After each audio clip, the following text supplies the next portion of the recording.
Alderdi guztiekin elkartu da gobernu taldea, pixka bat gure etxebizitza planaren testuinguruan nola ari garen beraiekin partekatzeko eta baita beraien iritzi eta ikuspegiak jasotzeko ere. Esatea, etxebizitzaren errealitatea oso konplexua bada ere eta errealitate hori iraultzea gauza komplikatua den arren eta urteetako lana eskatuko digun arren, esatea gure planean jasota dauden 35 neurrietatik 29 martxan edo gauzatuta ditugula eta horren adibide direla, azken hilabete luzeetan martxan jarritako edo onartutako hainbat neurri, besteak beste, etxebizitza turistiko berrientzako lizentziak etetea, gazten emantzipaziorako etxebizitza komunitarioaren ordenantza berritze, etxebizitzak birgaitzeko laguntzak zabaltzea edo beraun plana bezalako ekimen garrantzitsuak edo eta baita ere alokairuko etxebizitza babestua ere ikitzeko lursailak doan lagatzea Eusko Jaurlaritzari. Gaur hemen 500 etxebizitza ere ikitzeko lursailak doan eta kargari gabe eskaintzeari buruz hitz egiten dugu, baina hau bada dagoeneko irekita daukagun lanildo bat eta dagoeneko hainbat lursail eskaini zaizkio Eusko Jaurlaritzari. Esatea, nolabait planaren garapenean eta agintaldi honetan 4 milioi baino gehiago bideratu dituela gobernu taldeak etxebizitza eskuragarriago egitera eta horren erakusgarri dira adibidez 276.000 euro baino gehiago erabili direla etxebizitzak bergaitzeko diru laguntzetara, 1.300.000 baina gehiago kobalioa duen urbanizazio kargari gabeko lurzorua eskaini zaiola Eusko Jaurlaritzari, 750.000 euro baino gehiago pizgarri fiskalen esparruan edota 1.200.000 euro nolabait zaurgarrien diren herritarrei etxebizitzara sarbidea bermatzeko gizarte larrialdiko laguntzetara. Hori da pixka bat agintaldi honen testuinguruan egin den etxebizitza arloko inbertsioa. Eta orain, pixka bat APO berriaren errebisioa edo plan generalaren errebisioa aprobazio fasean sartuko den honetan eta egin den lanketa garrantzitsuaren testuinguruan, esatea eginkizunetako bat izan dela udal sail eraikigarriak eta etxebizitza dotazionalak eraiki daitezken lursailak identifikatzea eta horiek dagoeneko eskaini dizkiogula Eusko Jaurlaritzari eta zehazki ariko ginateke 432 alokairuzko etxebizitza publiko eraikitzeko aukera ematen duten lur zoruari buruz, lur municipala da, doan emango genioke Eusko Jaurlaritzari eta urbanizazio kargarik gabe gainera, ulertuta etxebizitza eraikitzea eta alokairuko etxebizitza babestua eraikitzea zehazki funtsezkoa dela etxebizitza larrialdiari erantzuteko. Zehazki, ariko ginateke esaten, alde batetik 2 garapen berri aurre ikusten ari garela, eta 2 garapen berri horiek dira alde batetik Gamongoakoa,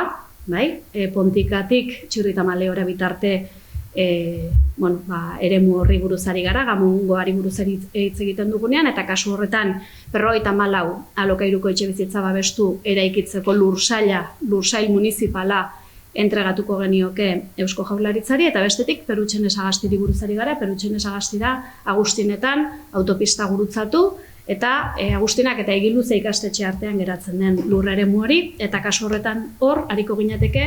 alokairuko 60 etxebizitza eraikitzeko lur municipala Eusko Jaurlaritzari eskaintzeari buruz. Eta gainontzeko etxebizitzak lirateke dagoeneko eraikita dagoen hiri eremuan identifika daitezken partzeletan. Eta kasu honetan ariko ginateke erdigunean 116 etxebizitzari buruz, Esnabiden 82 etxebizitza, Gabiarrotan 35, Agustinetan 25 eta Igantzin 62 etxebizitza. Horiei gehitu beharko litzaieke dagoeneko Esnabiden eskainita dauden 27 etxebizitza eraikitzeko lursaila, aurreko agintaldian 23ko urtarrilean dagoeneko Eusko Jaurlaritzari lagatu zitzaiona, doan eta kargarik gabe, kasu horretan ere, eta bestetik 55 etxebizitza altzaten eraikitzeko,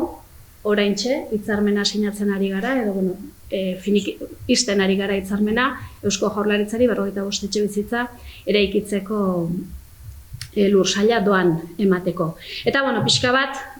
kasu honetan hitz egiten ari gara, hiri eredua nolabait modu trinkoan eta modu orekatuan garatzeari buruz. Edozein kasuetan, edozein kasuetan bai esatea hori, nolabait 500 etxebizitza eraikitzeko eskaintza horretan dagoeneko lagatuta dauden lursailei buruz ere ari garela, eta Esnabideko kasua garbia da, esan bezala 2023ko urtarrilean lagatutako lursaila delako, eta egia esate aldera, nik uste dut nabarmentzekoa dela, aurreko agintaldian lagatutako lurra dela, eta agintaldi honetan ez ditugula etxebizitzak eraikita ikusiko. Orduan, nik uste dut hori ondo dago, titularrak ematea, baina etxeak eraiki egin behar dira titularrez harago. Eta, pixka bat esaten nuena, ez? Egiten dugun proposamen honetan, 500 etxebizitza alokairuzko babestu eraikitzeko egiten dugun proposamen honetan, esan bezala badaude hirigarapen berriak, baina badago baita ere dagoeneko eraikita dagoen hirian nolabait eraikigarriak izan daitezken lursailak identifikatzeko ariketa bat, ulertzen dugulako nolabait hirigarapen eredu eta estrategia orekatu bati erantzuten diola horrela egiteak, eta hor proposatzen dena da alde batetik hori dagoeneko existitzen den hiri ingurunea dentsifikatzea, eta baita ere ulertzen dugu etxebizitza mota desberdinak eta errenta maila desberdinak nahasteko eta hiri orekatuago bat eraikitzeko aukera ematen duela horrek. Aipatzea orotara oraintxe aprobazio prozesura, irekiko dugun APO berriak 1200 etxebizitza eraikitzea aurre ikusten duela, eta beraz, 500 etxebizitza babestu eraikitzeko aukera ematen duela lursaila hauek guztiak Eusko Jaurlaritzaren eskuetan jartzea, eta esan bezala hori, 2 garapen berriri buruz ariko ginatekela, Gamongoari buruz eta Perutxene Sagastiko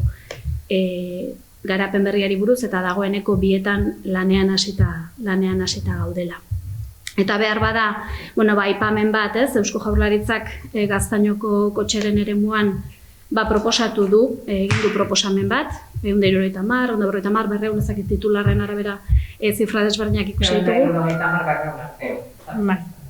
Hori da, pixkate horri dagokionez esatea, udala pozik dagoela Eusko Jaurlaritzak herri honetan etxebizitza babestu eraikitzeko erakusten duen nahiarekin eta borondatearekin, baina egia da justu eremu horri dagokionez 2005an onartutako APOan plan generalean eremu hori eremu libre gisa dago aurre ikusita. Guk egia esan egokia ikusten dugu hor eraikitzea, eta de hecho etxebizitzak eraikitzeko aukera aztertu genuen, baina baztertu ere egin genuen. Batez ere, espazioa etxebizitzak eraikitzeko egokitzat jotzen ez dugulako, orografiagatik, Pablo Iglesias kaleak sekulako horma, suposatzen duelako, eta nahiko zuloa iruditzen zaigulako, eta ondo dakizuen bezala, guk bide berriaren bidez proposatzen duguna da, hain justu, disuasoria izango den aparkaleku bat eraikitzea, gutxi gora bera 200 autorentzako aukera emango lukeena, eta gainera kalidadezko espazio publikoa ere gehitzea, nolabait Gaztain hori eta erdiguneari, ez? Hori da gure apustua, eta hori da gure proposamena.